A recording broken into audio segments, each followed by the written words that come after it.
Emotional intelligence and self-awareness. As individuals rise to positions of greater authority, they have an increase in their responsibilities, in the demands on them. They probably have a broader scope that they're responsible for and a broader scope that they need to be aware of. They probably have other employees that they are responsible for. As they rise in authority, that's probably going to grow and become even more employees.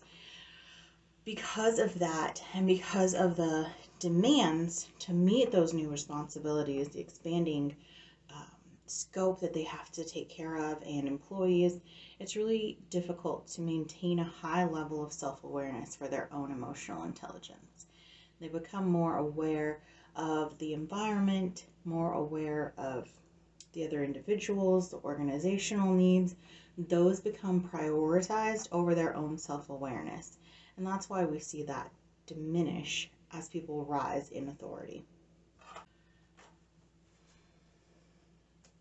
Building power as a new employee. New employees have this fabulous blank slate of opportunity at an organization to build power. They have a completely clean slate. They come in and they can establish their reputation in whatever way they want to. And establishing their reputation is really key to building power. So someone that wants to build power would really want to spend time building a positive, strong reputation. So that can be done through one, consistency. Consistency with what time you show up to work, consistency with staying through your entire shift, the how you do your work, the quality of work, your communication, all these things. The other thing that will really help with building power in a new organization as a new employee is to build relationships.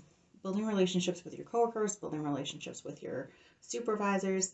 Building your reputation is going to go a long way towards helping those relationships, but you still have to do something to sort of reach out and have a personal connection and build that rapport.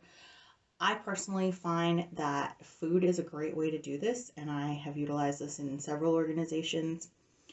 Once I've had a few days or a week or two to get to know people, I will make a point to bring in treats from one of my favorite local businesses. It's a great opportunity to sort of share common ground. Most people like donuts or bagels with cream cheese. Bringing that in during a high deadline time is a great opportunity to position yourself for a sounding board, asking someone how they're doing, how their workload's going, how the week or month is going.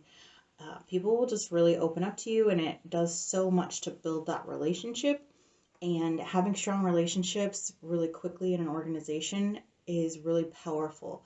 You will often find that people are advocating for you when you don't even know that there's something that you need to be advocated.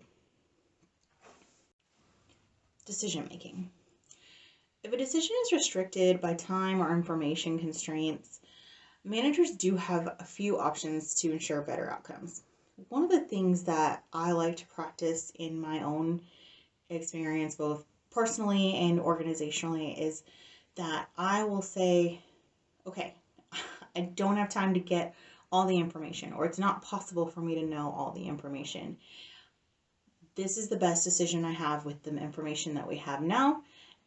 As we gain more information, as we have more time availability, we'll utilize that and we may make a change.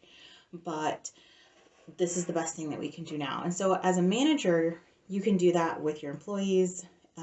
As a coworker, I've said that with other coworkers to say, this is all the information that I have now, that this is all we know and this is all we can know. We have to move forward and get this done.